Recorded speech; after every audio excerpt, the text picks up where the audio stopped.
ಮೊಳಕಾಲ್ಮೂರು. ಶ್ರೀಕೃಷ್ಣರು ಧರ್ಮಸ್ಥಾಪನೆಗಾಗಿ, ಅಸುರರ ಸಂಹಾರಕ್ಕಾಗಿ ಮತ್ತು ಭಕ್ತರ ರಕ್ಷಣೆಗಾಗಿ ಭೂಮಿಗೆ ಅವತಾರ ಪಡೆದರು. ಗೀತೆಯ ಮೂಲಕ ಅವರು ಮಾನವಕುಲಕ್ಕೆ ಅಮೂಲ್ಯವಾದ ಸಂದೇಶಗಳನ್ನು ನೀಡಿದರು ಎಂದು ಪಟ್ಟಣದ ತಾಲೂಕು ಕಚೇರಿ ಸಭಾಂಗಣದಲ್ಲಿ ಹಮ್ಮಿಕೊಂಡಿದ್ದ ಶ್ರೀಕೃಷ್ಣ ಜನ್ಮಾಷ್ಟಮಿ ಕಾರ್ಯಕ್ರಮದಲ್ಲಿ ಯಾದವ ಮುಖಂಡರಾದ ಡಿಸಿ ನಾಗರಾಜ್ ಮಾತನಾಡಿದರು. ಯದಾ ಯದಾ ಹಿ ಧರ್ಮಸ್ಯ ಎಂಬ ಶ್ಲೋಕದಲ್ಲಿ ಧರ್ಮ ಕುಗ್ಗಿದಾಗ ನಾನು ಪುನಃ ಜನ್ಮ ತೆಗೆದುಕೊಳ್ಳುತ್ತೇನೆ ಎಂದು ಶ್ರೀಕೃಷ್ಣರು ಹೇಳಿದ್ದಾರೆ ಎಂದರು. ರೈತ ಸಂಘದ ಜಿಲ್ಲಾಧ್ಯಕ್ಷ ಮರಲ್ಲಹಳ್ಳಿ ರವಿಕುಮಾರ್ ಮಾತನಾಡಿ, ಶ್ರೀಕೃಷ್ಣ ಜನ್ಮಾಷ್ಟಮಿ ಕಾರ್ಯಕ್ರಮಕ್ಕೆ ಅಧಿಕಾರಿಗಳು ಕಡಿಮೆ ಸಂಖ್ಯೆಯಲ್ಲಿ ಆಗಮಿಸಿದ ದೃಶ್ಯ ಕಂಡು ಬೇಸರ ವ್ಯಕ್ತಪಡಿಸಿದರು.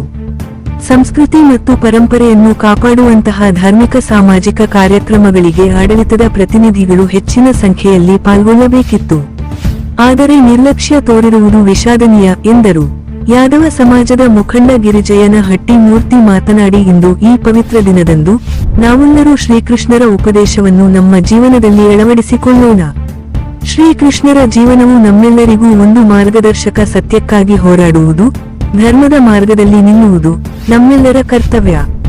ಈ ವೇಳೆ ಕಾರ್ಯಕ್ರಮಕ್ಕೆ ಅಧಿಕಾರಿಗಳು ನಿರೀಕ್ಷಿತ ಸಂಖ್ಯೆಯಲ್ಲಿ ಆಗಮಿಸದಿರುವುದನ್ನು ಉಲ್ಲೇಖಿಸಿ, ಸಮಾಜಗಳ ನಡುವೆ ಸಮಾನತೆ ಕಾಪಾಡುವುದು ಅಧಿಕಾರಿಗಳ ಹೊಣೆಗಾರಿಕೆ.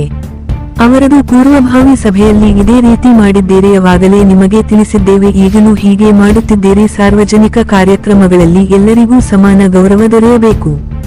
ಒಂದು ಸಮಾಜಕ್ಕೆ ಇನ್ನೊಂದು ಸಮಾಜಕ್ಕೆ ಇನ್ನೊಂದು ರೀತಿಯ ವರ್ತನೆ ಸಲ್ಲದು. ಅಧಿಕಾರಿಗಳು ಜನರ ಭಾವನೆಗಳಿಗೆ ಸ್ಪಂದಿಸಬೇಕು ಎಂದು ಬೇಸರ ವ್ಯಕ್ತಪಡಿಸಿದರು. ಈ ಸಂದರ್ಭದಲ್ಲಿ ಉಪ ತಹಸೀಲ್ದಾರ್ ಮಹಾಂತೇಶ್, ವೆಟನರಿ ಅಧಿಕಾರಿ ರಂಗಪ್ಪೈ, ಕಚೇರಿ ಅಧಿಕಾರಿ ನಂದೀಶ್, ಕೃಷಿ ಇಲಾಖೆ Prakash, CDPO Naveen, sub inspector Mahesh Hosapete, Yadava ಮುಖಂಡ ಜಯಣ್ಣ, ನಿಂಗಪ್ಪ ಚಂದ್ರಣ್ಣ, ತಾಲೂಕಾ ಕಚೇರಿ ಸಿಬ್ಬಂದಿ ಮುಂತಾದವರು ಇದ್ದರು.